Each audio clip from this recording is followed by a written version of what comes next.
कुछ दरख्त जो है ना, ये देखें, ये काट दिए इन्होंने, ये देखें, ये कुछ दरख्त काटे हुए हैं, ये देखें, ये देखें, ये है वो बाबरकत दरख्त, बहुत ऊंचाई पे, ये है वो बाबरकत दरख्त जो नबी पाक सल्लल्लाहु अलैहि वसल्लम ने अपने हाथों से माशाअल्लाह ये लगाए थे। ये देखें, इसको करीब से दिखाएं भाई, ये देखें कितना पुराना दरख्त लगा है, ये देखें। अल्लाह ताला का लाख लाख शुक्र है कि अल्लाह ताला ने हमें इस ज़ियारत का भी मौका दिया, और हमारी अल्लाह ताला से दुआ है कि अल्लाह ताला आप सब भाइयों को भी इस ज़ियारत का मौका दे। बिस्मिल्लाहिर्रहमानिर्रहीम, अस्सलामु अलैकुम। मैं हूँ आसिफ खान, आका के शहर मदीनातुल मुनव्वरा से। अल्लाह ताला से दुआ है कि अल्लाह ताला हम सब की मुश्किलें आसान फरमाए। आज मैं मौजूद हूँ सलमान फारसी रज़ी अल्लाह ताला अन्हु के खजूरों के बाग में। एक बहुत ही तारीख़ी मकाम है, बहुत तारीख़ी जगह है। ये वो जगह है जहाँ नबी पाक सल्लल्लाहु अलैहि वसल्लम ने अपने हाथों से 300 खजूरों के दरख्त लगाए थे। तो चलें आपको वीडियो दिखाते हैं और इसकी तफसील मज़ीद जाके आगे जाके बताते हैं इंशाल्लाह। इस पानी से इन खजूरों को सैराब किया जाता है। ये देखिए कितनी तेज़ी से ये पानी आ रहा है। ये खजूरों का वो बाग है जहाँ नबी पाक सल्लल्लाहु अलैहि वसल्लम ने अपने हाथों से 300 खजूरों के दरख्त लगाए थे। इसका किस्सा जो है ना, वो आगे जाके आपको बताते हैं, हमारे साथ रहें। ये देखें पानी कितनी तेज़ी से बह रहा है, माशाल्लाह। बकरियां भी कितनी प्यारी। ये पानी उधर से आ रहा है जी। इसी पानी से सलमान फारसी रज़ी अल्लाह का जो बाग है ना, जो खजूरों के ये 300 जो दरख्त इसके अंदर लगे हुए हैं, इसको सैराब किया जाता है इसी पानी से। ये है मज़रा हज़रत सलमान फारसी रज़ी अल्लाह ताला अन्हु का। ये वो दरख्त हैं जो नबी पाक सल्लल्लाहु अलैहि वसल्लम ने अपने हाथों से यहाँ पे लगाए थे। ये अभी तक उसी तरह अल्हम्दुलिल्लाह अल्हम्दुलिल्लाह उसी तरह देखें सरादाब है। ये देखें। अच्छा, एक खजूर की जो औसत उम्र होती है ना, कहते हैं कि तकरीबन 100 साल तक होती है, लेकिन नबी पाक सल्लल्लाहु अलैहि वसल्लम के बबरकत हाथों की वजह से ये खजूरें तकरीबन 1450 साल हो गए। ये अभी तक इनके दरख्त सरसब्ज़ो शादाब हैं। फारसी रज़ी अल्लाह ताला अन्हु के दिल में तड़प थी कि मैं अपने आका से मिलूं। हज़रत सलमान फारसी रज़ी अल्लाह ताला अन्हु अभी तक मुसलमान नहीं हुए थे। हज़रत सलमान फारसी रज़ी अल्लाह ताला अन्हु को एक राहब ने बताया था कि एक नबी आने वाला है जो मदीने की बस्ती में आएगा, तुम जाके उसके हाथ पे बैत कर लेना और उनका कलमा पढ़ लेना। तो जब हज़रत सलमान फ़ारसी रज़ी अल्लाह ताला अन्हु को पता चला कि हज़रत मोहम्मद सल्लल्लाहु अलैहि वसल्लम मदीने आ चुके हैं, उस राहब ने हज़रत सलमान फ़ारसी रज़ी अल्लाह ताला अन्हु को 3 निशानियाँ बताईं कि उस नबी के सच्चे होने की 3 निशानियाँ हैं। पहली निशानी यह है कि अगर तुम उसको सदका दोगे वो सदका नहीं खाएगा। दूसरी निशानी यह है कि अगर तुम उसको हदिया दोगे यानी तोहफ़ा दोगे तो वो खाएगा। और तीसरी निशानी यह है कि उनके दोनों कंधों के दरमियान मोहर नबूवत होगी। हज़रत सलमान फ़ारसी रज़ी अल्लाह ताला अन्हु ने थोड़े सी खजूरें एक थाल में रखी और नबी पाक सल्लल्लाहु अलैहि वसल्लम की खिदमत में हाज़िर हुए और फरमाया, ये सदका है, कबूल फरमाइए। नबी पाक सल्लल्लाहु अलैहि वसल्लम ने वो सारी खजूरें अपने सहाबा में बाँट दी। हज़रत सलमान फ़ारसी रज़ी अल्लाह ताला ने फरमाया कि एक निशानी तो पूरी हुई। फिर हज़रत सलमान फ़ारसी रज़ी अल्लाह ताला अन्हु एक दिन के बाद थोड़ी खजूरें लेकर नबी पाक की खिदमत में हाज़िर हुए और फरमाया कि ये तोहफ़ा है, कबूल फरमाइए।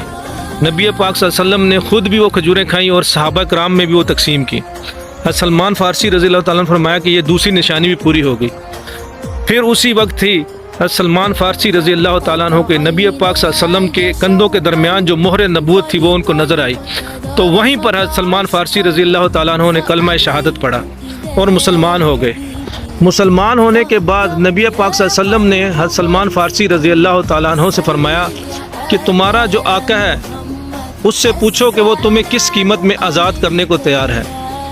हज़रत सलमान फ़ारसी रज़ी अल्लाह ताला अन्हु ने अपने जो यहूदी आका से पूछा कि आप मुझे किस कीमत पे रिहाई दे देंगे। तो उस यहूदी ने फरमाया कि तुम 300 खजूरें इस मेरे बाग में लगाओ और वो खजूरें जो हों वो बड़ी हो जाएं, उनके दरख्त बड़े हो जाएं, वो खजूरें देना शुरू कर दें, तो फिर मैं तुम्हें आज़ाद कर दूंगा। और यहूदी ने सोचा कि एक खजूर जो बड़ी होने में कम से कम 12-13 साल लगाती है, फिर उसमें फल लगता है, वो भी 1-2 सालों में लगता है, तो ये काफ़ी 13-14 साल तो लग जाएंगे। हज़रत सलमान फ़ारसी रज़ी अल्लाह ताला अन्हु ने نبی پاک صلی اللہ علیہ وآلہ وسلم کو آ کر یہ خبر دی۔ نبی پاک صلی اللہ علیہ وآلہ وسلم نے اپنے صحابہ سے فرمایا کہ اپنے اس بھائی کی مدد کرو۔ تو صحابہ اکرام رضی اللہ تعالیٰ عنہم اجمعین نے درخت جو ہے نا، کھجوروں کے درخت، وہ کوئی 2 لے کے آئے، کوئی 5، کوئی 10، 300 درخت پورے کیے۔ نبی پاک صلی اللہ علیہ وسلم نے اپنے صحابہ اکرام کو فرمایا کہ آپ لوگ جاؤ وہاں پہ گھڑے کھود دو، لیکن کھجور کے درخت کو گھڑوں میں لگانا نہیں ہے، لگاؤں گا میں خود۔ تو صحابہ اکرام رضی اللہ تعالیٰ عنہم اجمعین نے 300 گھڑے کھودے اور نبی پاک صلی اللہ علیہ وسلم اپنے ہاتھوں سے کھجور کا جو درخت تھا وہ لگاتے جاتے، بسم اللہ پڑھ کے لگاتے جاتے۔ جب 299 کھجوروں کے درخت لگا لیے تو آخری جو درخت تھا کھجوروں کا، نبی پاک صلی اللہ علیہ وسلم نے حضرت عمر فاروق رضی اللہ تعالیٰ عنہ کو بلایا اور فرمایا اے عمر، یہ 300واں جو درخت آخری درخت ہے یہ تم اپنے ہاتھوں سے لگاؤ۔ تو یہ جو آخری درخت تھا وہ حضرت عمر فاروق رضی اللہ تعالیٰ عنہ نے اپنے ہاتھوں سے لگایا تھا۔ جب ہاتھوں سے لگ گیا تو اسی سال ہی کھجوریں بڑی بھی ہو گئی، اس نے پھل دینا بھی شروع کر دیا تھا۔ پھر حضرت سلمان فارسی رضی اللہ تعالیٰ عنہ کو ہدیہ کر دیا گیا۔ یہ ہے وہ ببرکت باغ، دیکھیں جی ماشاءاللہ ماشاءاللہ۔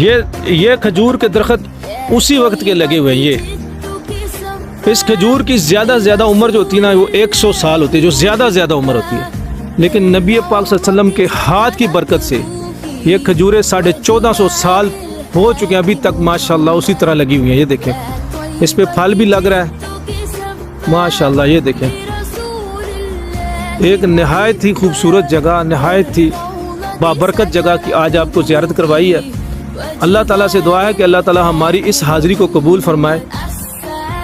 آپ بھائیوں سے ریکویسٹ ہے کہ آپ اس ویڈیو کو پورا دیکھیں اور زیادہ سے زیادہ لوگوں کو شیئر کریں تاکہ آپ بھی ثواب کے حصے دار بن جائیں۔ یہ دیکھیں یہ لوگ آ رہے ہیں ادھر ابھی زیارت کرنے کے لیے اس باغ کی۔ اچھا آپ کو ایک بات بتاتا چلوں، یہ بہت بڑا باغ تھا۔ یہ دیکھیں ابھی یہ صرف چھوٹا سا ہے، یہ تقسیم کر دیا گیا۔ پیچھے دیکھیں یہاں سے اس کو کاٹ دیا گیا، پیچھے جا کے نا دیوار بنا دی گئی، ایسے لوہے کی دیوار بنائی ہوئی ہے۔ آدھا حصہ اس طرف ہے، آدھا حصہ اس کا اس سائڈ پہ ہے۔ تو یہ انہوں نے کاٹ دیا، کاٹ کے نا چھوٹا کر دیا ابھی۔ یہ دیکھیں اگر کسی بھائی کو اس کی لوکیشن چاہیے تو یہ مسجد قباء کے قریب ہے یہ جگہ، آپ کو اس کی لوکیشن بھی انشاءاللہ مل جائے گی۔ ماشاءاللہ ماشاءاللہ یہ وہ باغ ہے حضرت سلمان فارسی رضی اللہ تعالیٰ عنہ کا۔ یہ دیکھیں حضرت سلمان فارسی رضی اللہ تعالیٰ عنہ بعد میں وہی جلیل القدر صحابی بنے جنہوں نے غزوہ خندق کے موقع پر خندق کھودنے کا مشورہ نبی پاک صلی اللہ علیہ وسلم کو دیا تھا۔ یہ دیکھیں خندق کے موقع پہ انصار اور مہاجرین میں ایک مسئلہ بن گیا۔ مہاجرین کہنے لگے کہ حضرت سلمان فارسی رضی اللہ تعالیٰ عنہ مہاجر ہیں، اور انصار کہنے لگے کہ وہ انصاری ہیں۔ جب فیصلہ نبی پاک صلی اللہ علیہ وآلہ وسلم کے پاس گیا تو آپ نے فرمایا کہ سلمان من اہل بیتی، کہ سلمان جو ہے نا رضی اللہ تعالیٰ عنہ وہ میرے اہل بیت میں سے ہیں۔ یہ شرف بھی سلمان فارسی رضی اللہ تعالیٰ عنہ کو حاصل ہوا ہے۔ یہ وہی باغ ہے، خوبصورت باغ۔ یہ دیکھیں لوگ بھی آئے ہوئے ہیں، یہ دیکھیں ماشاءاللہ۔ یہ دیکھیں کتنی اونچے درخت ہیں، یہ دیکھیں ماشاءاللہ۔ یہ سارے درخت نبی پاک صلی اللہ علیہ وآلہ وسلم نے اپنے ہاتھوں سے ماشاءاللہ لگائے ہیں۔ یہ دیکھیں صحابہ اکرام رضوان اللہ علیہم اجمعین نے یہ گڑھے کھودے ہیں، اس کے بعد جو بیچ میں درخت جو ہے نبی پاک صلی اللہ علیہ وسلم نے اپنے بابرکت ہاتھوں سے لگایا۔ ان ہاتھوں کی برکت سے یہ درخت 1450 سال کے بعد بھی الحمدللہ یہ دیکھیں اسی طرح ہے۔ یہ دیکھیں ماشاءاللہ ماشاءاللہ۔ آپ بھائیوں سے درخواست ہے کہ آپ بھائی ویڈیو دیکھ کے ہمارے چینل کو لازمی سبسکرائب کریں تاکہ ہماری نئی سے نئی ویڈیو روزانہ کی بنیاد پر سب سے پہلے آپ کو وصول ہو سکیں اور ہم آپ کو اچھی جگہ کی ببرکت جگہ کی سیر کروا سکیں۔ یہ دیکھیں سلمان فارسی رضی اللہ تعالیٰ عنہ کا مزرعہ، کھجوروں کا باغ۔ یہ دیکھیں ماشاءاللہ۔ یہ تھی ہماری آج کی ویڈیو۔ امید کرتا ہوں آپ کو ہماری آج کی ویڈیو بھی پسند آئی ہوگی۔ ویڈیو پسند ہونے کی صورت میں ہمارے چینل کو سبسکرائب کریں اور ہمیں دیں اجازت نیکسٹ ویڈیو تک۔ اللہ حافظ۔